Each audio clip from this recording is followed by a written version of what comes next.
जिस हाथ को आप देख रहे हैं वो कभी असली खेल नहीं खेलता। असली खेल तो उस हाथ में हो रहा होता है जिन्हें आप देख ही नहीं रहे। यह सिर्फ जादू का नियम नहीं है, यह ज़िंदगी का भी नियम है। वो सेल्समैन जिसने मुस्कुरा मुस्कुरा कर आपको एक महंगा फ़ोन बेच दिया, क्या वो सिर्फ अपना काम कर रहा था या उसने आपके दिमाग के साथ एक ऐसा गेम खेला जिसे आप पकड़ ही नहीं पाई? वो दोस्त जो हमेशा ताश के खेल में जीत जाता है, क्या उसकी वाकई किस्मत बहुत अच्छी है या कुछ उसे ऐसा पता है जो आप नहीं जानते? यह दुनिया कानून से नहीं, साइकोलॉजी से चलती है और कुछ लोग इस साइकोलॉजी के मास्टर होते हैं। वो जानते हैं कि आपका ध्यान कहाँ भटकाना है, आपसे हाँ कैसे बुलवाना है और आपको कैसे वो चीज़ें यकीन दिलवानी हैं जो सच हैं ही नहीं। तो यह किताब आपको धोखेबाज बनना नहीं सिखाएगी, यह उन नियमों को आपको सिखाएगी और उन धोखेबाजों की चालों को पढ़ना सिखाएगी जो हर रोज़ आपके पल पल चारों तरफ बिछी हुई हैं। यह वो राज हैं जो दुनिया के सबसे शातिर जादूगर और आर्टिस्ट इस्तेमाल करते हैं। तो आपका स्वागत है आपके अपने Hindi audio book channel audio book world में। तो दोस्तों चलिए चलते हैं चैप्टर 1 पर। चैप्टर 1, पहला नियम, जहां आप देख रहे हैं वहां कुछ भी नहीं है।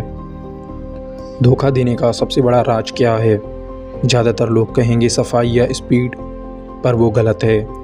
असली राज है आपके दिमाग को कंट्रोल करना, आपको वो चीज़ें दिखाना जो वो चाहता है कि आप देखें, ताकि आप वो कभी न देख पाएँ जो असल में हो रहा है।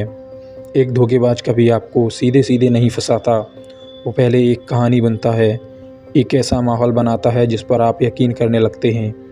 वो आपके लालच, आपके भरोसे, आपके डर को पकड़ता है और फिर उसी के इर्द गिर्द अपना जाल बिछाता है।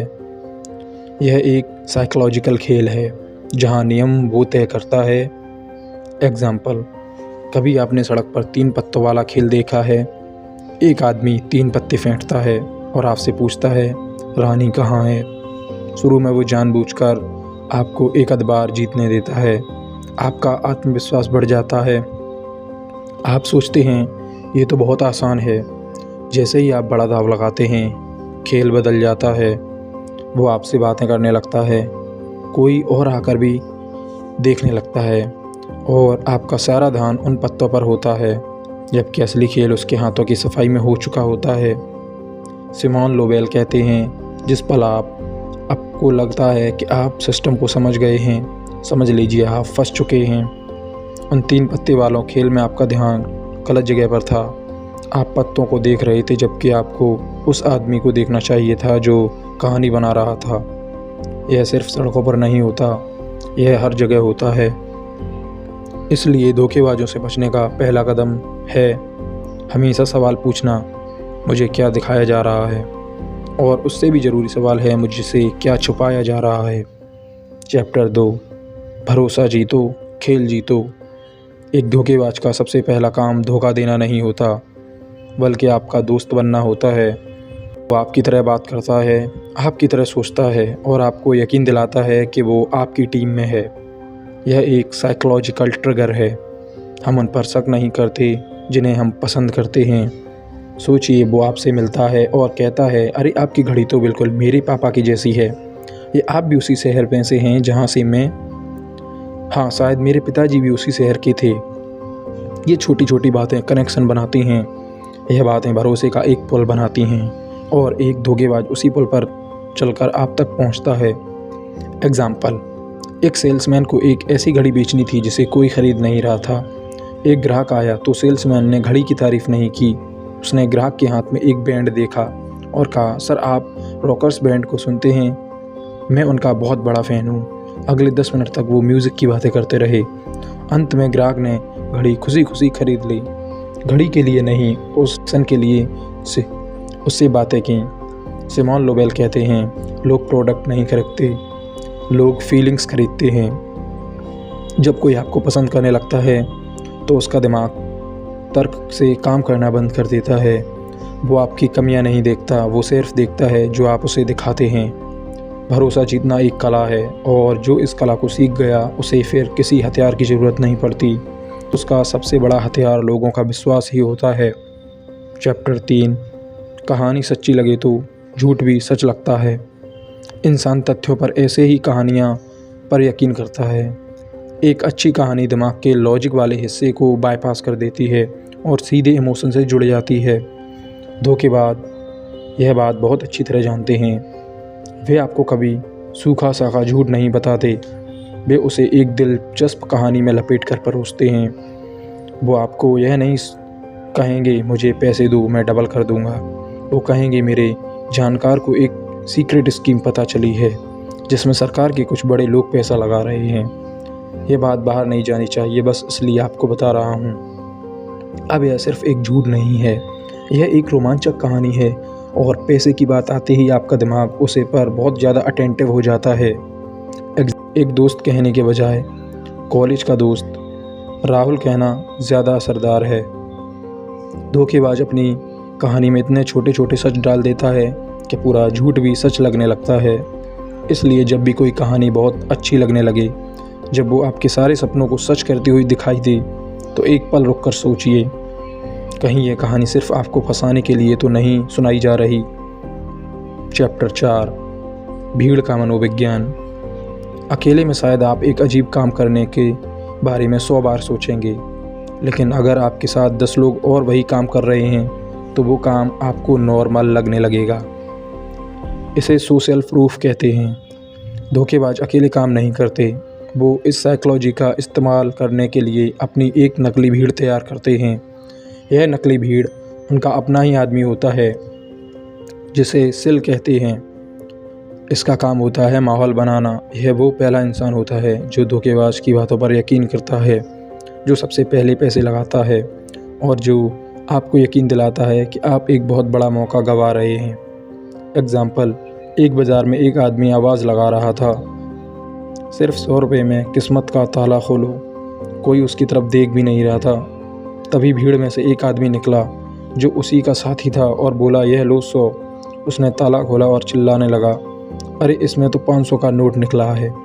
यह देखते ही बाकी लोग भी अचानक से उसकी तरफ देखने लगे और उसी 100 रुपये के ताला खोलने के लिए टूटने लगे।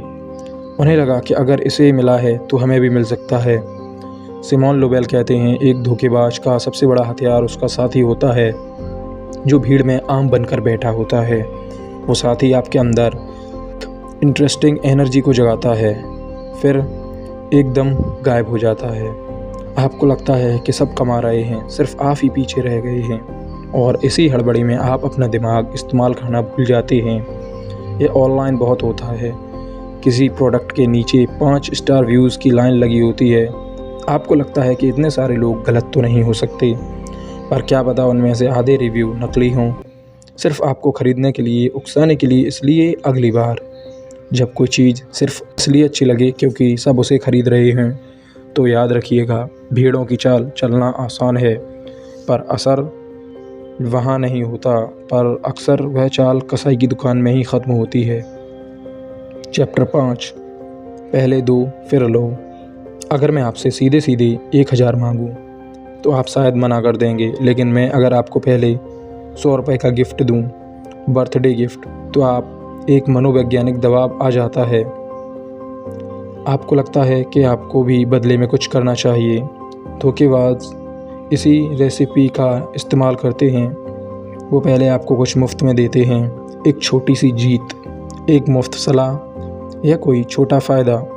यह एक चारा होता है। जब आप उस चारे को खा लेते हैं तो आप अनजाने में उनके एहसान तले दब जाते हैं और फिर जब आप उनसे कुछ बड़ा मांगते हैं जब आपसे वो कुछ बड़ा मांगते हैं तो आप मना नहीं कर पाते।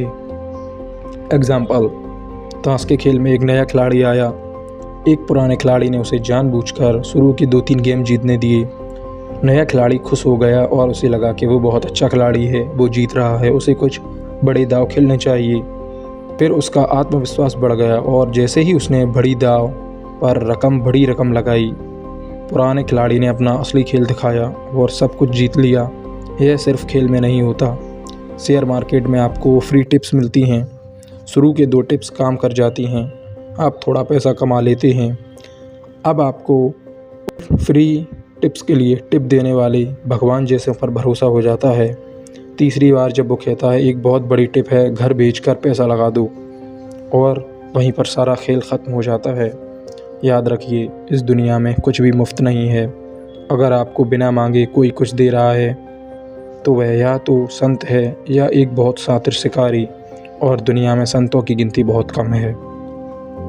चैप्टर 6, लालच आपका सबसे बड़ा दुश्मन। एक धोखेबाज को आपको धोखा देने के लिए मेहनत करने की ज़रूरत नहीं है।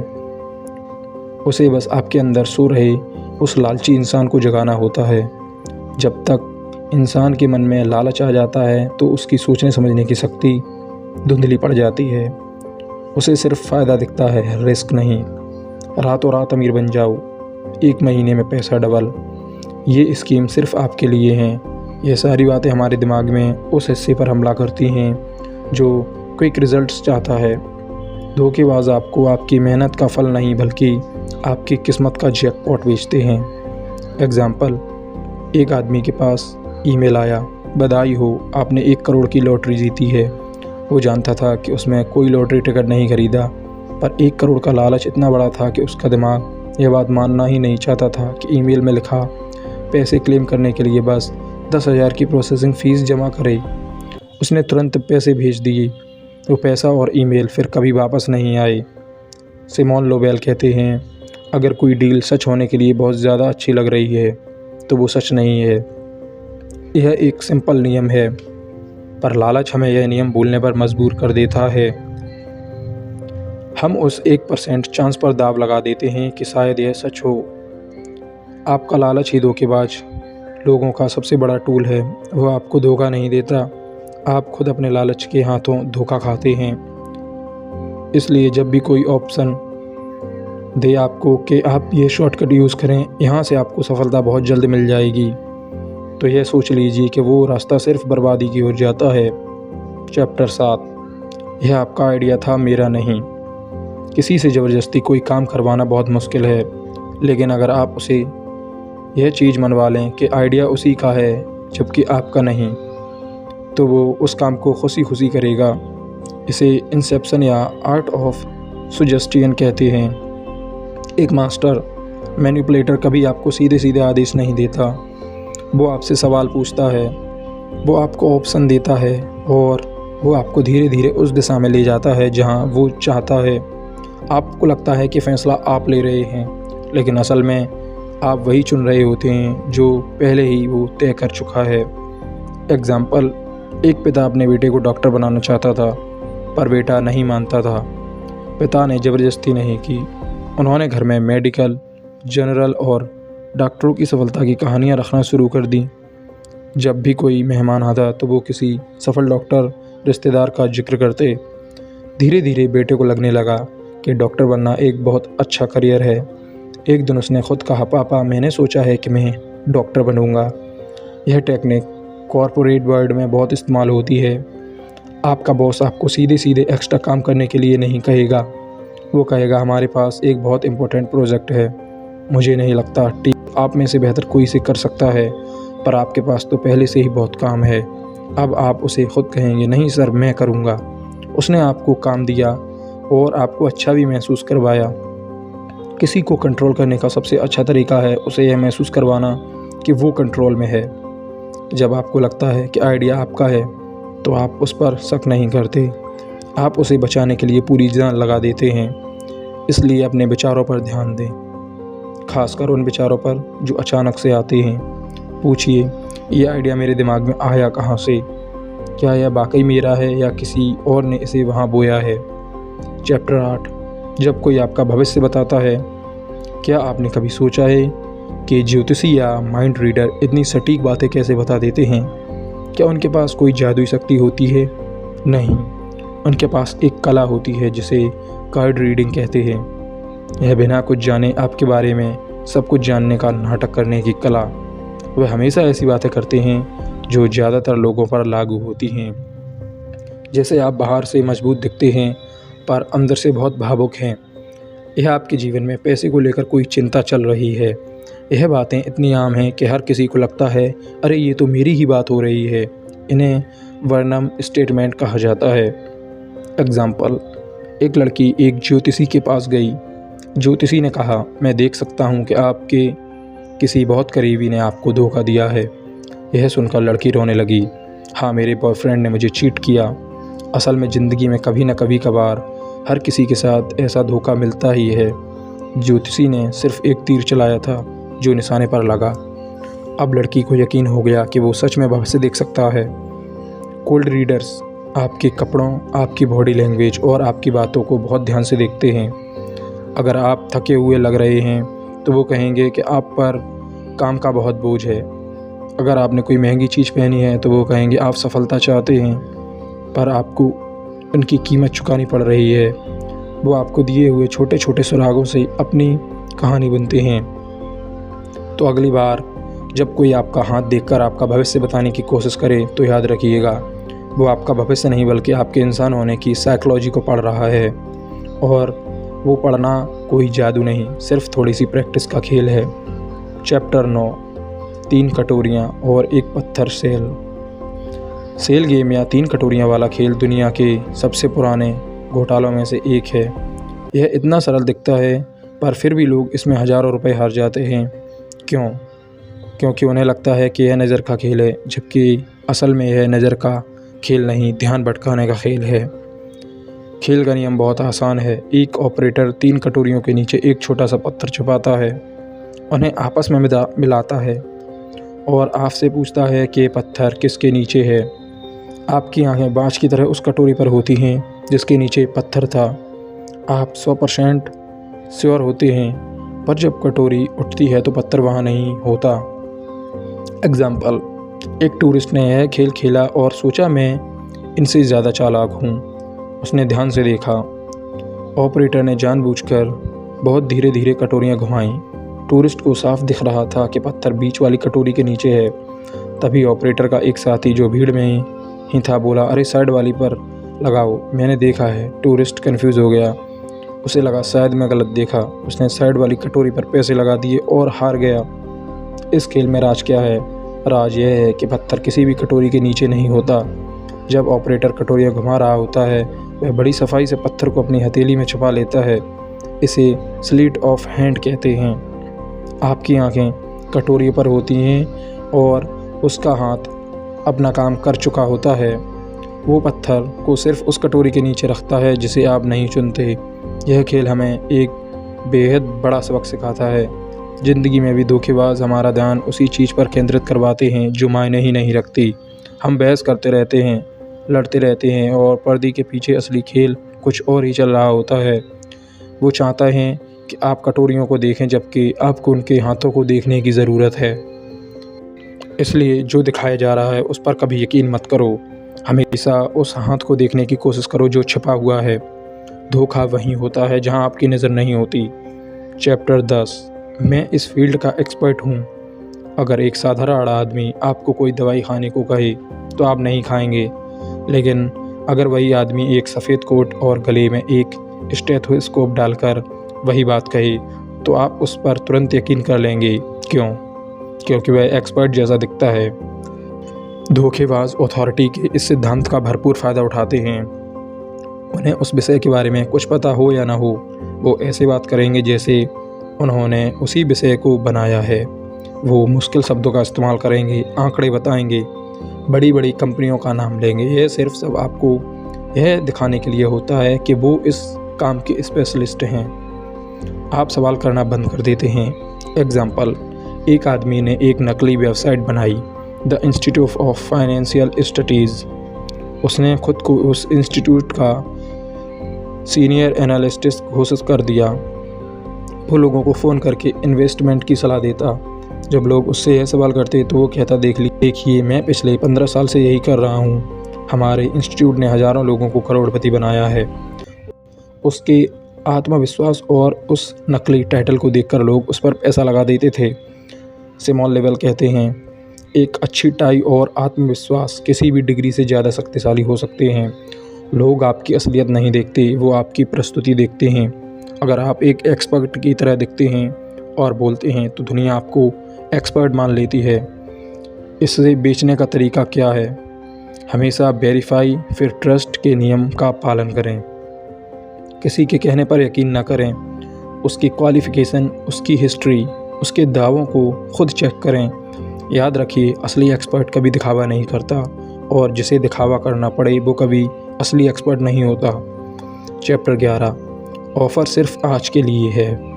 यह सेल आज रात 12 बजे ख़त्म हो जाएगी। हमारे पास सिर्फ 3 पीस ही बचे हैं। यह लाइनें आपके दिमाग में एक ऐसी अर्जेंसी पैदा करती हैं ताकि आपको सोचने का वक्त ना मिले। धोखेबाज जानते हैं कि जल्दी में लिए गए फैसले अक्सर दिमाग से नहीं दिल से लिए जाते हैं, और वहीं आपसे गलती होती है। एग्ज़ाम्पल, एक प्रॉपर्टी डीलर एक कपल को एक फ़्लैट दिखा रहा था। कपल को फ़्लैट पसंद आ गया, पर वो सोचने के लिए वक्त चाहते थे। डीलर ने तुरंत कहा, सोच लीजिए, मेरे पास अभी एक और पार्टी का फ़ोन आया था, वो शाम को टोकन मनी लेकर आ रहे हैं, मुझे लगता है शाम तक बिक जाएगा। यह सुनते ही कपल घबरा कर तुरंत एडवांस देने लगे, जबकि असल में कोई दूसरी पार्टी थी ही नहीं। यह तकनीक आपको कंट्रोल करने के लिए बनी है। वह आपका सोचने का अधिकार आपसे छीन लेते हैं, और जब आप नहीं सोच पाते तो आप गलत फ़ैसले ही लेते हैं। तो अगली बार जब कोई आप पर तुरंत फ़ैसला लेने का दबाव बनाए तो कहिए, मैं सोचकर बताऊंगा, और अपनी बात पर खड़े रहिए। अगर मौका वाकई अच्छा होगा तो वो कल भी रहेगा, और जल्दबाजी करने की कोई ज़रूरत नहीं। चैप्टर 12 जो चीज़ मुश्किल से मिलती है उसकी कीमत बढ़ जाती है। इंसान का स्वभाव है, हमें वो चीज़ें ज़्यादा आकर्षक लगती हैं जो आसानी से नहीं मिलती। लिमिटेड एडिशन, एक्सक्लूसिव एसेस, यह शब्द हमें महसूस कराते हैं कि हम खास हैं। धोखेबाज इसी मनोवैज्ञानिक का इस्तेमाल करके साधारण चीज़ों को भी अनमोल बनाकर बेचते हैं। एग्ज़ाम्पल, एक आर्ट गैलरी में बहुत सी साधारण पेंटिंग लगी थी। कई दिनों तक उसे किसी ने नहीं खरीदा। फिर गैलरी के मालिक ने एक नई तरकीब लगाई। उसने पेंटिंग के आगे सोल्ड का टैग लगा दिया। अब जो भी आता वो उसी पेंटिंग के बारे में पूछता। लोग उसके लिए दुगनी कीमत देने को तैयार थे। जो चीज़ कल तक कोई नहीं पूछ रहा था, आज वो अनमोल हो गई थी, सिर्फ इसलिए क्योंकि वो अब उपलब्ध नहीं थी। कंपनियां जानबूझकर अपने प्रोडक्ट कम बनाती हैं ताकि उनकी डिमांड बनी रहे। लोग उसे ज़रूरत के लिए नहीं बल्कि उसे पाने का स्टेटस खरीदते हैं। तो किसी चीज़ की कीमत सिर्फ इसलिए ज़्यादा मत समझिए क्योंकि वो लिमिटेड है। खुद से पूछिए, अगर यह चीज़ बाज़ार में भरी पड़ी होती तब भी क्या मैं इसे ख़रीदता?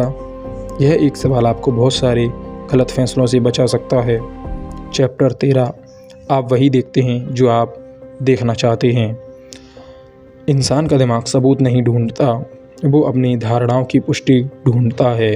अगर आप किसी चीज़ पर यकीन कर लेते हैं तो आप सिर्फ वही देखेंगे जो आप चाहते हैं। इसे कन्फेशन बायर्स कहते हैं। धोखेबाज इसी का फ़ायदा उठाते हैं। वो आपको एक चमत्कारी प्रोडक्ट बेचते हैं और सिर्फ उन लोगों की कहानियाँ सुनाते हैं जिन्हें फ़ायदा हुआ। आप उन 90% लोगों को कभी नहीं देख पाते जिनका पैसा बर्बाद हो गया, क्योंकि आपका दिमाग सिर्फ सफलता देखना चाहता है। एग्ज़ाम्पल, एक आदमी को लगता था कि उसकी पत्नी उस पर शक करती है। एक दिन वो ऑफिस से लेट हो गया क्योंकि ट्रैफिक बहुत था। जब वो घर पहुंचा तो पत्नी ने पूछा, आज इतनी देर कैसे हो गई? उसके दिमाग ने तुरंत सोचा और देखा यह मुझ पर शक कर रही है, जबकि हो सकता है कि पत्नी ने सिर्फ चिंता में पूछा हो। उसने वही सुना जो वो सुनने के लिए तैयार बैठा था। इससे बचने का सिर्फ एक तरीका है, हमेशा सिक्के का दूसरा पहलू देखने की कोशिश करें। अपने विश्वासों पर सवाल उठाएं। एक धोखेबाज के लिए सबसे मुश्किल शिकार वो इंसान होता है जो आंख बंद करके किसी भी बात पर यकीन नहीं करता। चैप्टर 14 सबसे बड़ी चीज़ें जो छुपी नहीं होती। कभी कभी धोखा इतना बड़ा और इतना सामने होता है कि हमारा दिमाग उसे देख ही नहीं पाता। हमें लगता है कि धोखा हमेशा चालाकी से छिपकर किया जाता है, पर दुनिया के कुछ सबसे बड़े धोखेबाज आपको अपना काम आपके सामने ही करेंगे। इसे हाइडिंग इन प्लेन साइट कहते हैं।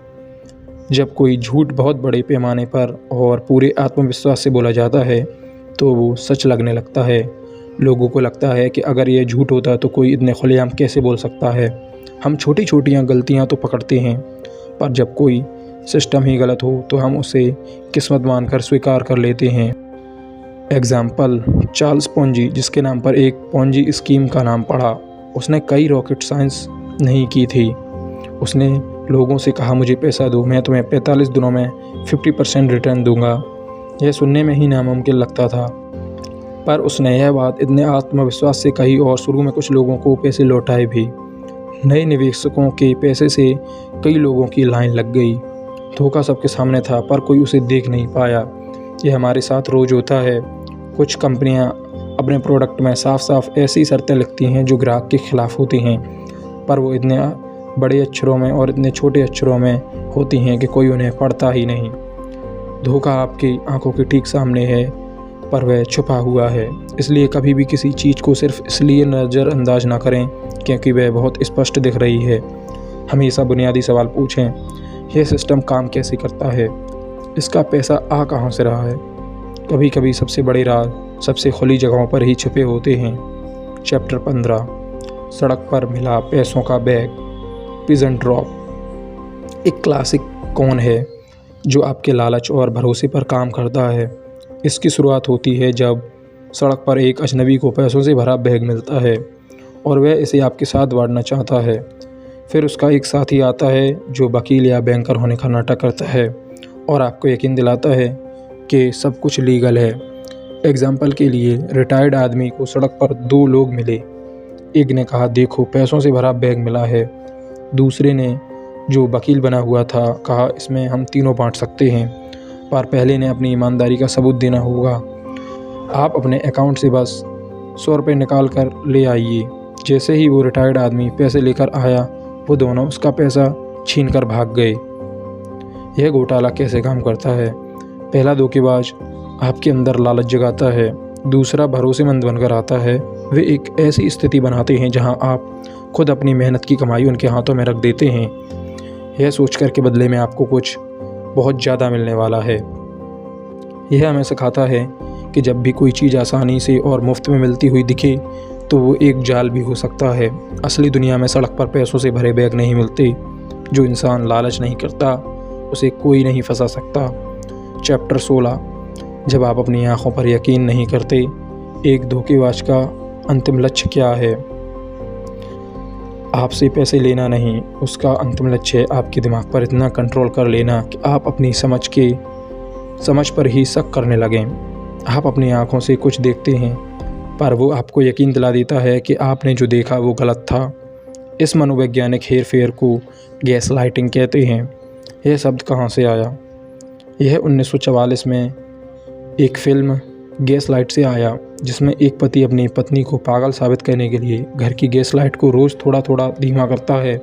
जब पत्नी कहती है कि रोशनी कम हो रही है तो पति कहता है, नहीं तुम पागल हो, रोशनी तो उतनी ही है। धीरे धीरे पत्नी को खुद लगने लगता है कि उसके दिमाग में कोई प्रॉब्लम है।